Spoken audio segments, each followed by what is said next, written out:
Good afternoon, my friends, and welcome to this week's edition of Pastors Unplugged.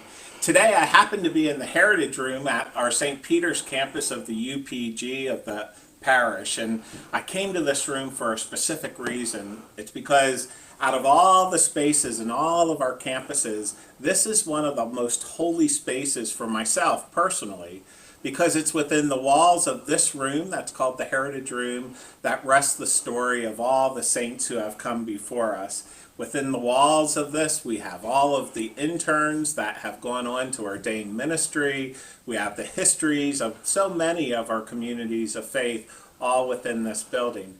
And I came here today for a specific reason. You can see behind me we have confirmation classes dating back to the early 1900s. But I came here for a very specific reason.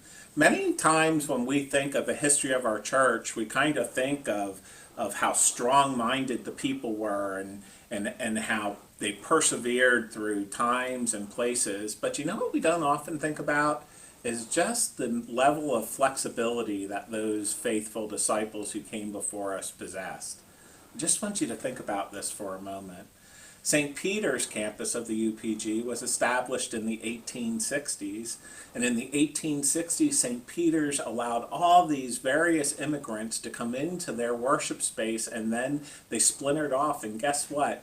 In the early 1900s, I believe St. John's Windish actually formed after coming out of St. Peter's, and the people over at what used to be Messiah, and they came together in the 1950s almost as an expansion ministry. And the people that used to be part of St. Matthew's, that community of faith moved twice before they became part of the UPG. And I just wanted to remind you all that even our saints of old had to be courageous, had to be this kind of innovative and exploring kind of desire within their minds, and how to be flexible to change.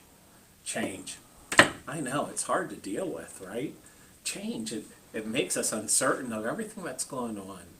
But change for the sake of God's will, change for the sake of proclaiming God's message more vibrantly than before, well, that's change that we can all kind of get behind.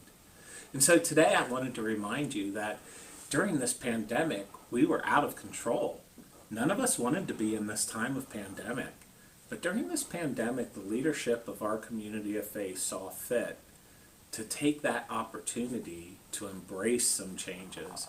Embrace change that allows us to worship at home via live stream technology, and now is embracing the possibility of change to be able to purchase devices for people who never before have had the internet in their home. I don't know where the UPG and my sisters and brothers from St. John's Windish Lutheran Church will ultimately end up in this whole process, but this much I know, that when we stick together and work for a unified message of proclaiming God's love within this world, that there's no change that's too great, and our forefounders have established the way for us.